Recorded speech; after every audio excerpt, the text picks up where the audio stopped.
What's up, everybody, and welcome down to another episode of Zetro's Toxic Vault. I'm your host, Steve Zetro Souza, and like we do here, we like to get intricate in what happened back in the day, because I know you guys love the stories that Walter and I tell, or I get my other guests on, guys from the day, and this guy today is no different, because he was around us at the dawn of this shit, and basically, he's got some really good stories to tell. You probably might even recognize him as the cannibal on the backside of the Pleasures of the Flesh album cover. My guest today is Mr. Mike Kanzler. Hey. Good to have you in the vault. Nice to see you. Man? Love long you, time, brother. It's been a long time. All It's right. good to have you in. All right. And like I said, my viewers really like the old school stories and the shit. You were around in an era where we pulled some shit. We were just young kids on tour, living a fucking dream, and we didn't know what we were doing, and we had no clue. And there were certain people that were along the ride with us, and this guy was one of them. He was actually. You kind of came in like as I kind of came in. Like I did the first show when you were doing like it wasn't an intro. It was like, remember that little gig we did where they wanted to test you out the first time when you were like with Exodus? It was like that was Tony and Rachel. Yeah, that was at SIR Studios. We went to SIR, right, it was in the city. And nobody knew about it, right. And that's when we just played the Bonded songs, and then they tried to play a couple of this, like Brain Dead, Pleasures of the Flesh, and Seeds of Hate were the demo that they had with Bela for the next one, and we were kind of screwing around at those, and that was the 2-day kind of audition rehearsal that we had, and that's how I got the gig. But that's when you kind of came in at that point, and then Mike turned into, we went from, Mike had a lot of hats. Mike wore a ton of hats like Walter. It was like, dude, we need the gear. It's got to go. Okay, get fucking Kanzler and Walter out there. They'll get the gear over there. And then it would be like, oh shit, Zetro, are you going to be the? Because a lot of people thought I was the cannibal on the back of the album. I'm like, no, that's our stage little manager. Darker skin tone, bro. Mike Kanzler. we needed the Polynesian look, you know. That's right. what we got, I'm you know. not. So we were like, well, what are we? Because they remember the original album cover was a cartoon picture of us. Eating meat at a party, like the picture did. Yeah, well, that was the original art. That was it, right? But certain places wouldn't cover it. They you couldn't get it into like Target or I think Gemco at those times. But department stores wouldn't cover it because it was too graphic at that time. So we went to the photo of us sitting at the Cannibal Bar and Grill, and then if you turn the backside over, that was you on there. So like I said, you wore many hats with Exodus, but he actually came out with us on tour as a stage manager, which we really didn't need. Basically, what Mike brought some good Krell, brought some good Buru, brought some good weed, and we gave him a job. Yeah, and so basically, Mike could sit there and go, yeah, that goes there, that goes there, that goes there. Mike, make sure we have some shit in the dressing room before we fucking get out. You know what I mean? It was kind of like that. But that was those back the way it was. Oh, those were necessities. Back in the it was the days. I mean, if you didn't have that, you weren't as good. Well, that was well. We thought it was a shitty show because I've said that 100 times. Back then, if there was no girls or no blow or booze or party after the stage, who cared how good we were on stage? Right. The gig wasn't all that good. Now it's completely different. It's all about the show. But I got you in here because I want to tell some stories. Oh, boy. I want you to come off. I know you have a few. There's a few stories, man. You can tell that I can add in on. We were pre-discussing before we started to film. We were pre-discussing a couple of them. We were talking about the time that I left the tour. I think Walter and I have told this story in the past on an old episode, but it was probably a couple of years ago. But he was actually a part of this, and You can go. I'm going to let you tell it because it's so much better when they've heard me say it. It comes from a different perspective this way. Right. So. Well, from what I remember, man, and everything was pretty cloudy back then. It was, that's what we did. So I forgot what shithole city we were in. We were in Kearney, Kansas. Remember, we were in St. Louis. We were going to St. Louis. No, we were going to St. Louis. We were going to St. Louis. We were somewhere in Missouri. We're going to St. Louis, and Steve comes up to me and goes, "Hey, I'm going to go with Walter in the truck." And I'm like, "No, you're not." I go, "You got to ask, who was the stupid?" Scott Burke. Scott Burke. Oh, yeah. Burke. He passed away since Gigi, we used to call him. RIP. Girls and Gag. Anyway. Girls and Gag. So he had to get permission, and he did. And I'm like going, I don't think it's smart. Not that Walter's a bad driver, although he did hit a few things before that point. Walter's a bad driver. Anyway. He backed into shit. Fuck, we had to pay for the van. Every time Walter drove the truck, we had to bring it back to the rental place and plead, "We don't know what happened to it. We left it outside the hotel one night and it got fucked up," because Walt, who's sitting behind the camera right now, $60K, man, was the bill at the end of the tour. And Budget would never rent you guys a truck again. Yeah, right, that's right. So anyway, Steve goes. And the main reason was, and the only thing I remember was Steve going, "He's got a quarter pound of weed." And yeah, that was it. So, okay, and we go and I get to St. Louis and, we're waiting for the gear. And we're waiting for the gear, and all of a sudden, Scott goes, "Hey, Mike, got to come up to my room." And I'm like, "All right, so what does he want?" Some gag. Anyway, so he goes, "Sit down," and I'm like, "Okay, well, this is some weird shit." And he goes, "Walter just smashed the truck into the hotel in Kearney, Missouri," and I'm like, "Well, I'm not surprised really because he smashed a few other things on the way before we got there." But he did. Find out, I asked, "Is everyone all right?" And they were all right. And then so we're no sound checking. The band is freaking out. Oh, yeah, the best part was Rick was in there too. Rick was in there too. And when he goes, "Walter smashed the truck," and never mind about Steve, Rick was like, "My fucking guitars, man!" Yeah, he's like freaking out. Thanks, Rick. About he's all worried about is his fucking Ibanez guitars. So we're waiting at the venue, and yeah, man, that truck ain't showing up. And then no sound check, and we're about ready to actually almost go on in an hour, and here comes the truck. So yeah, it's fucking wrecked. So now on the inside, if you haven't heard the story, this is what happened. Walter and I did leave the tour, and I went and drove with Walter like the day before. And I think we had a day off and we drove. Yeah. And so we ended up in Kearney, Kansas at the Jesse James Motel. And so, back in the day, you hired your friend to drive the truck. You didn't hire a truck driver like you should do, like we do now. And so we had Walter drive. So we were in the hotel, and then we had to get up because obviously we had to drive to St. Louis. And we got in the truck, and he goes to take off. And I didn't even realize it. Obviously, you didn't either, that the awning, like in a hotel or motel awning that you pull in to, check in or whatever, was maybe a little bit... 7 feet, man. Yeah, and our truck was what? 9. Yeah, so 2 feet makes a difference in a U-Haul. So we're driving, and I'm rolling a joint, and all of a sudden... it stops, and my head just bam right into the fucking windshield. Remember, I cracked the windshield. I have that photo. I have a photo of your head at the crack on the windshield. I just need to dig that up somewhere in my house. And I'll get it to you guys. So what we're going to try to do, guys, is we're going to get photos to show up. So during this interview, we may disappear, and they'll show photos of the shit. And Walter, I know you have photos of the Kearney, Kansas shit. So I get, I bust my head, and I'm rolling it. So I put it away real quick because again. You're 1988 in Missouri. And so who did they send up? They send up Billy Bob with his nice, cute little hat. And the thing was, the lady comes out of the hotel, and Walter not only took the awning off in the second floor of the hotel, but she had a new fucking brand new 88 Camaro, blue Camaro that was sitting under the awning. And when the awning broke off, it just went and landed right on the fucking Camaro. And so, she comes out and she goes, "Oh my God, the hotel." I go, "Well, shit, hotel." I go, "Somebody bought a brand new car. Look at that." And she looks over, she's all, "That's my brand new car." So it was her hotel. And I just shut up from there. I go, "Well, I ain't gonna say nothing. I've dug so many holes." So They came and kind of checked us out. They're like, "You guys been drinking? You on drugs?" And we're like, "No." It was like 8 o'clock in the morning. Or no, we got up. We're a band. We're driving the gear to St. Louis. So they checked us all out. It took a couple of hours to get out of there, but man, hopefully, Walter, you can find the pictures and we can give them to Tin and bring them up, because we fucked this hotel up. But then again, that's what we learn now, is now you don't separate. The band stays with the band. You don't fucking.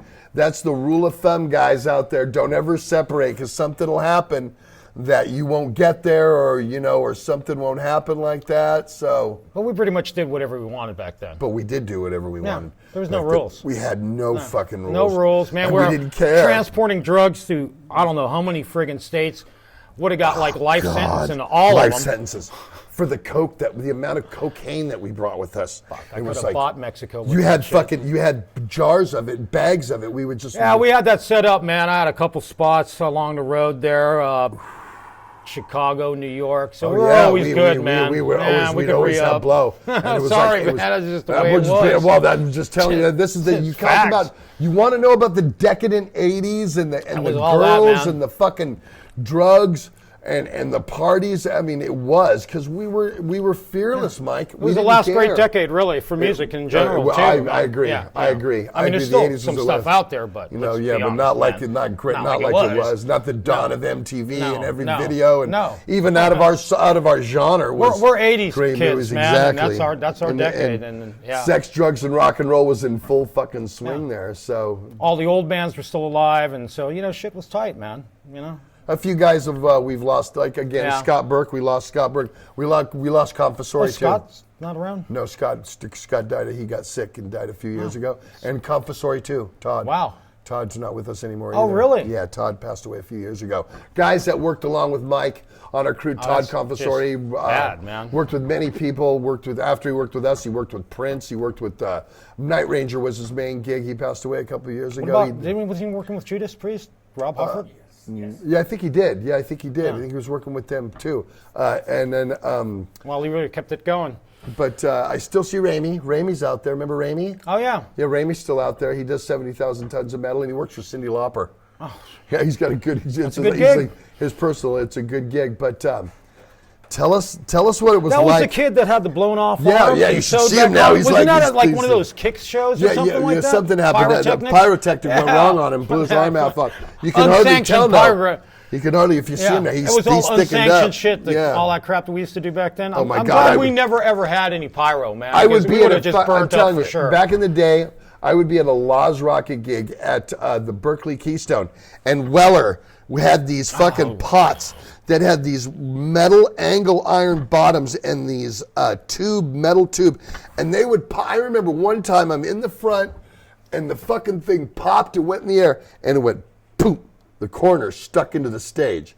If that would have been your head, 1 foot forward, you'd have been a dead man. Didn't even let that go. That was the day. Is he still around? I don't know. Still around. I was going to say. I don't know if where. If he is, though. man, that's just kind of like, whoa, that guy's still there, and those other dudes aren't. Quite possible. Quite possible. Yeah.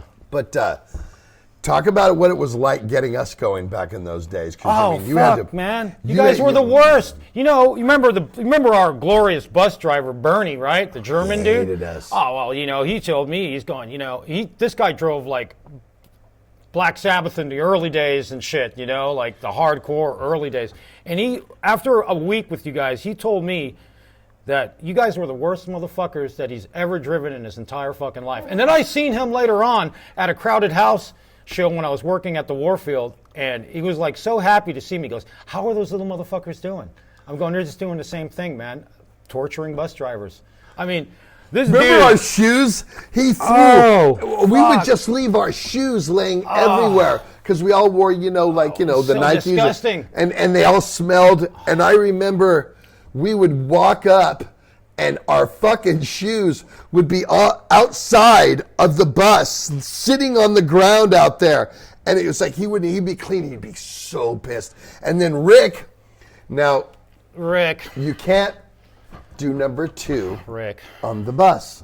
And what would happen is we would go to a fucking truck stop after, and Rick would eat more food than he should eat. And about 3 o'clock in the morning, he would wander into the bathroom where you should only go number one and silently let one go and flush Drop it. a hottie, man. And now Bernie the tube is only this big, so it wouldn't make it through. It'd stop everything up, and then it would stink. And and everybody knew it was Rick. And instead, I'm sorry, Rick, I'm being honest. If you're watching this, too fucking bad. We're just honest here, but on the vault, if instead of going to the bus driver and going up and going, hey, I got to go to the bathroom. Just can you pull up to the next truck stop? Because that's part of it. No. He would just go in the bathroom and then go back to his bunk because he was too tired. So then the next day, I remember pulling up to fucking, we went somewhere and Bernie was sleeping and he came back to the bus because the bus drivers always go to hotels and he's got a fucking coat hanger. The coat hanger. And he's got because the tube, the tube that lets, that's why you can't put any paper or anything. It's only liquid that can go in the fucking, he's got a tube and he's all, where the fuck is Rick? Oh yeah. Where is Rick? There was no and he question knew of it who was, did and it. we knew it. And all of us are going like, he's right over there. There he is. And Rick's all, what? I didn't do it. It's like, fuck you, Rick. You're not getting out of this one this time. You're gonna own up to this shit. And it was the truth. It was like, it just. That was an old ass bus too, man. Yeah, well, we were in those. This was 1986, 87. Yeah, man, we had some old. You know what I mean? We're on a. We're so happy to have a bus, let alone we're getting the cheapest ones they get. You know what I mean? We're all hearing, yeah, this was Black Sabbath's and Van Halen's old bus when they first. Remember that was where we heard Celtic Frost. Yeah, remember? they had They had David Lee Roth's personal bus, man. It was all like his first friggin' bus. mirrors and little fucking light disco lights going down the runways and shit. And we were like, this is his bus. And like, why are they Celtic Frosted? And I didn't know. They're like, yeah, well, when these guys are on tour, they rent their buses out to other people to make money. I'm like, that's smart. Because I remember we had Gladys Knight's bus on a couple of tours. Yeah, we had a lot of unusual. Yeah, like, different people were like, what? Yeah, It's like, oh no, this is Gladys Knight's bus. When she bus. goes out on tour, this is her bus. We're like, well, why are we on it? They're like, well, she'd rather have you guys pay her whatever you pay her a week for this bus than have it sit in the yard. I'm all, well, that makes sense. So our buses were like the oldest ones, man. I remember going on Anthrax's bus during MTV Headbangers Ball. They had the ones that were at that time a little taller and a little wider. Okay, now it was just like, wow, man, we're fucking slumming it. We're gonna take a break in a minute. We're gonna tell one more story before we go take a break. Let's talk about the time where we got locked in the room with Joey Belladonna on the Anthrax show. Yeah, that's a good one, man. I kind of forgot about that. Oh. And what were we doing behind the door? Oh. And I don't know how that door got locked because after years I got into construction and I was a door for 20 years. Remember, I did doors, and I don't know how that happened. So I'm going to let Mike tell this amazing story, and I will add in. The deal was, man, like Anthrax was so uptight with their shit, and none NFL. of them partied. And, nice fucking life. Remember that? That NFL, crazed ass Indian, Joey, that dude loved to party, and he'd hunt me down because he knew I was always holding. So yeah, we'd handle it, man. And so this is the craziest part because Steve never did this shit, but while you're performing or before you're performing, none of these guys did drugs, all right? We did his shit after the fucking fact, all right? We wanted to perform. But no, Joey came in during like Danny Spitz's solo and then Charlie's solo. There was like, dead time. So he comes running, and this is at the Phil Farm in New York. This is a home gig. Dude comes running down and he wants to do a bump. And we're like, looking around, there's a fucking broom closet. So fucking me, Todd, and you, and we go in there. It was like, no, it wasn't a broom, it was a little room. It was a room, but there was some a couple brooms more in there. of us in there. So we fucking do some fucking put some bumps out, and we do it. And then Todd goes to open the door, and it's like, fuck, dude, the door's locked. You couldn't get in, you couldn't get out from the inside. At that point, that Indian man went from my skin tone to like as white as a ghost. Because he's got literally 2 minutes to get back up on stage. He's got an Indian headdress on too, by the way. Yeah, he's full on. He's got his mic in his fucking hand. I don't know what happened, man. All of a sudden, this door fucking magically opens. Yeah, Jungle George Bros happened. That's right, Jungle George. He had to come down to get a box of merchandise. And if he were to come down, they're pounding on the door, and all of a sudden he opens the door like, "What are you guys doing in here?" And Joey just beelines for the stage. And I see Danny's done with his solo, and then Joey was supposed to bring it back in like he says something, and he wasn't there. And they played it off really well. He looks back, and he's looking for him, looking, where's Joey at?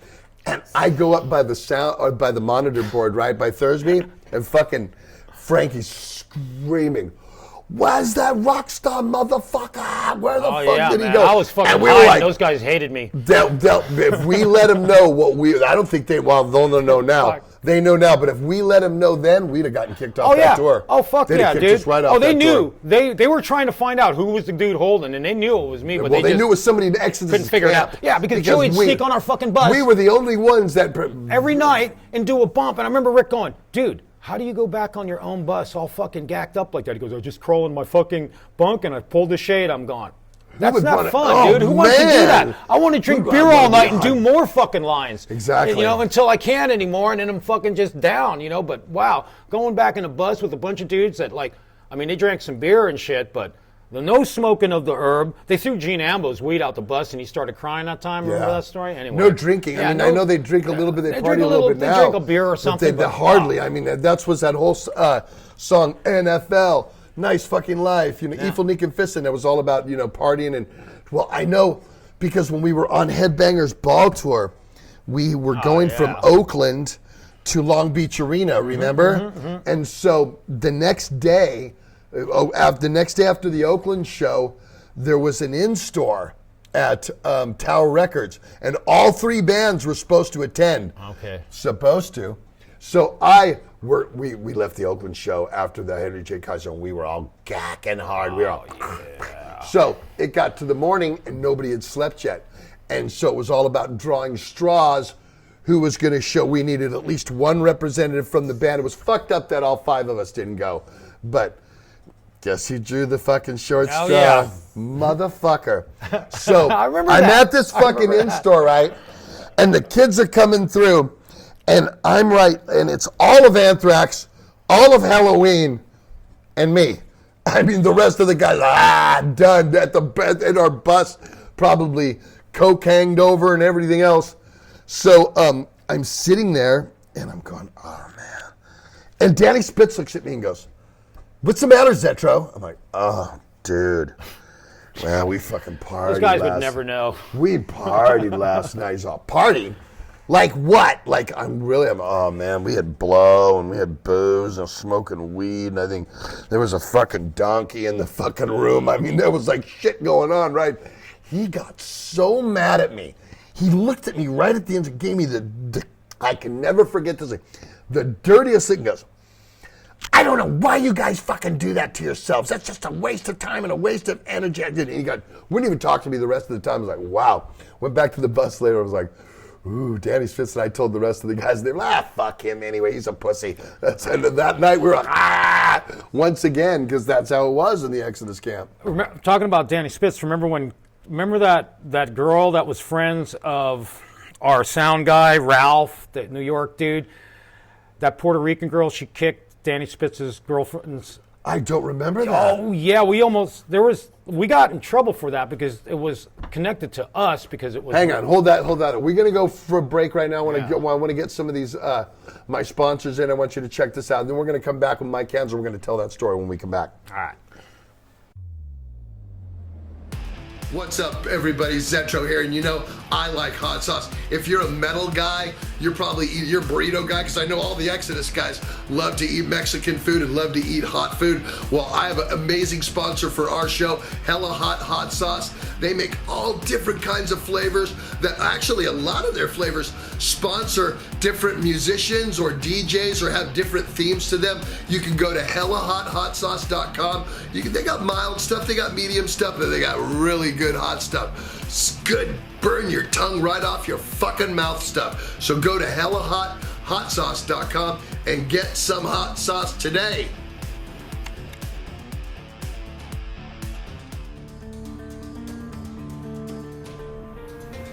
Like to send a birthday greeting or a meeting or an encouragement or any kind of thing to someone from me?